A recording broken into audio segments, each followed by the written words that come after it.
दोस्तों, आप सभी को मेरा प्यार भरा नमस्कार। मेरा नाम रहमत बीबी है। आज हम degree first year first sem में छोटा जादूगर कहानी पढ़ेंगे। आइए। छोटा जादूगर बाल्य जीवन की एक ऐसी कहानी है जिसमें आर्थिक विपन्नता से ग्रसित एक स्ट्रीट बॉय के चरित्र को आदर्शात्मक रूप से उभारा गया है। बालक की स्वावलंबन की प्रवृत्ति, चतुराई, मधुर व्यवहार, क्रिया कौशल और मातृभक्ति देखकर सहृदय मन द्रवित हुए बिना नहीं रहता। यह एक घटना प्रधान कहानी है। देश के लिए कारागृह में जीवन व्यतीत करने वाले देशभक्त की पारिवारिक जीवन की त्रासदी का करुण अंकन इसमें किया गया है। कार्निवल के मैदान में बिजली जगमगा रही थी। हंसी और विनोद का कलनाद गूंज रहा था। मैं खड़ा था उस छोटे फुहारे के पास जहां एक लड़का चुपचाप शरबत पीने वालों को देख रहा था। उसके गले में फटे कुर्ते के ऊपर एक मोटी सी सूत की रस्सी पड़ी थी और जेब में कुछ ताश के पत्ते थे। उसके मुंह पर गंभीर विषाद के साथ धैर्य की रेखा थी। मैं उसकी ओर न जाने क्यों आकर्षित हुआ। उसके अभाव में ही संपूर्णता थी। मैंने पूछा, क्यों जी, तुमने इसमें क्या देखा? मैंने सब देखा। यहाँ चूड़ी फेंकते हैं, खिलौने पर निशाना लगाते हैं, तीर से नंबर छेदते हैं। मुझे तो खिलौने पर निशाना लगाना अच्छा मालूम हुआ। जादूगर तो बिल्कुल निकम्मा है। उससे अच्छा तो ताश का खेल मैं दिखा सकता हूँ। उसने बड़ी प्रगल्भता से कहा। उसकी वाणी में कहीं रुकावट न थी। मैंने पूछा, और उस पर्दे में क्या है? वहां तुम गए थे? तो नहीं, वहां मैं नहीं जा सका, टिकट लगता है। मैंने कहा, तो चल, मैं वहां पर तुमको लिवा चलूं। मैंने मन ही मन कहा, भाई आज के तुम ही मित्र रहे। उसने कहा, वहां जाकर क्या कीजिएगा? चलिए निशाना लगाया जाए। मैंने उससे सहमत होकर कहा, तो फिर चलो पहले शरबत पी लिया जाए। और उसने स्वीकार सूचक सिर हिला दिया। मनुष्यों की भीड़ से जाड़े की संध्या भी वहां गर्म हो रही थी। हम दोनों शरबत पीकर निशाना लगाने चले। राह में ही उससे पूछा, तुम्हारे और कौन है? माँ और बाबूजी। उन्होंने तुमको यहाँ आने के लिए मना नहीं किया? बाबूजी जेल में है। क्यों? देश के लिए, वह गर्व से बोला। और तुम्हारी माँ? वह बीमार है और तुम तमाशा देख रहे हो। उसके मुंह पर तिरस्कार की हंसी फूट पड़ी। उसने कहा, तमाशा देखने नहीं, दिखाने निकला हूँ। कुछ पैसे ले जाऊंगा तो माँ को पथ्य दूंगा। मुझे शरबत न पिलाकर आपने मेरा खेल देखकर मुझे कुछ दे दिया होता तो मुझे अधिक प्रसन्नता होती। मैं आश्चर्य से उस 13-14 वर्ष के लड़के को देखने लगा। हाँ, मैं सच कहता हूँ बाबूजी, माँ जी बीमार है, इसलिए मैं नहीं गया। कहाँ? जेल में। जब कुछ लोग खेल तमाशा देखते ही हैं, तो मैं क्यों न दिखाकर माँ की दवा दारू करूं और अपना पेट भरूं।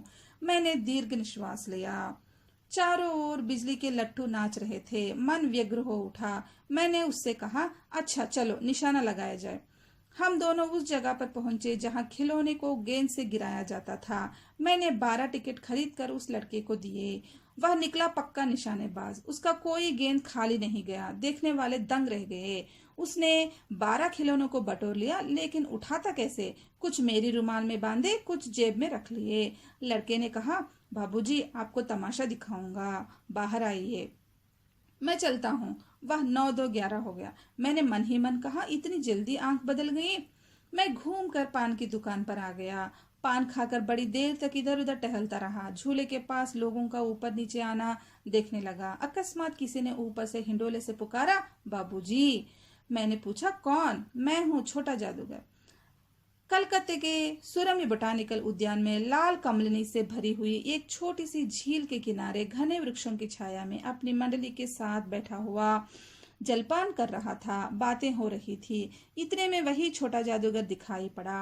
हाथ में 4 खाने की खादी का झोला, साफ झांगिया और आधी बाहों का कुर्ता। सिर पर मेरा रुमाल सूत की रस्सी से बंधा हुआ था। मस्तानी चाल से झूमता हुआ आकर कहने लगा, बाबूजी नमस्ते। आज कहिए तो खेल दिखाओ। नहीं जी, अभी हम लोग जलपान कर रहे हैं। फिर इसके बाद गाना बजाना होगा बाबूजी।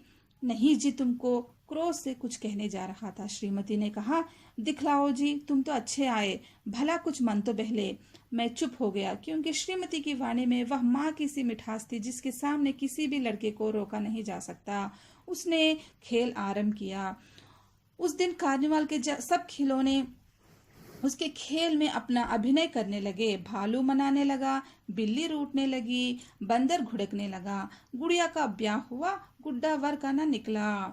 लड़के की वाचलता से अभिनय हो रहा था। सब हंसते हंसते लोटपोट हो गए। मैं सोच रहा था, बालक को आवश्यकता ने कितने शीघ्र चतुर बना लिया। वही तो संसार है।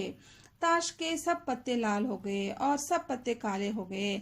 गले की सूत की डोरी टुकड़े टुकड़े होकर जुड़ गई। लट्टू अपने आप नाच रहे थे। मैंने कहा, अब हो चुका, अपना खेल बटोर लो, हम लोग भी अब जाएंगे। श्रीमती ने धीरे से उसे 1 रुपया दे दिया। वह उछल उठा। मैंने कहा, लड़के, छोटा जादूगर कहिए, यही मेरा नाम है, इसी से मेरी जीविका है।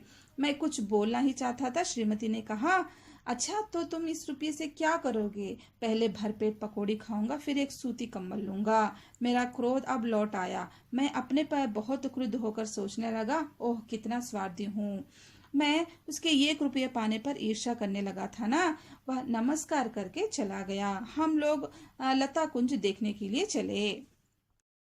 उस छोटे से बनावटी जंगल में संध्या साय साय करने लगी थी। अस्ताचलगामी सूर्य की अंतिम किरण वृक्षों की पत्तियों से विदाई ले रही थी।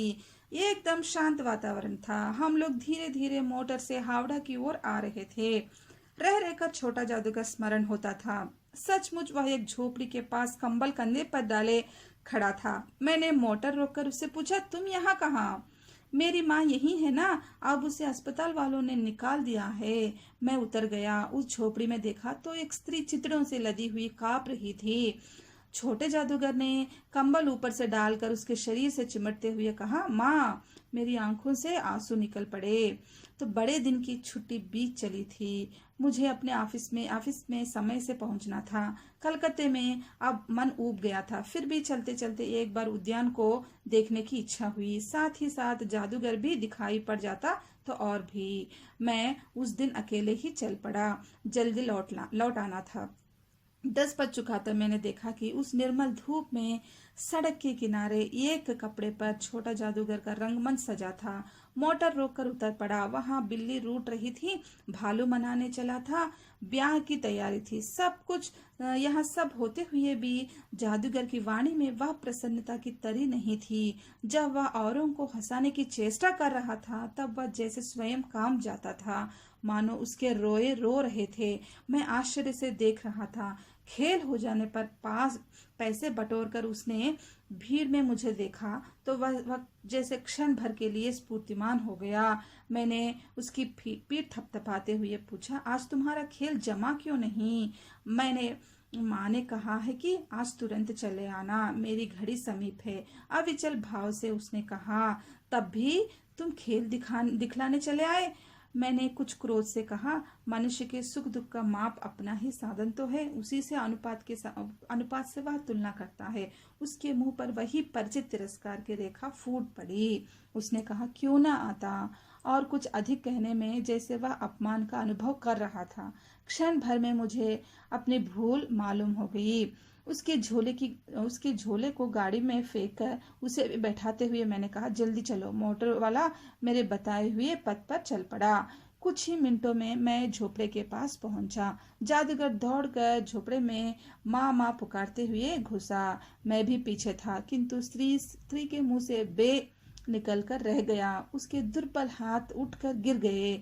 जादूगर उससे लिपटा रो रहा था। मैं स्तब्ध था। उस उज्जवल धूप में समग्र संसार जैसे जादू सा मेरे चारों ओर नृत्य करने लगा। धन्यवाद दोस्तों। आप मेरी ये कहानी पसंद आए तो आप लाइक कीजिए, शेयर कीजिए, सब्सक्राइब कर मेरे चैनल को सब्सक्राइब कर लीजिए।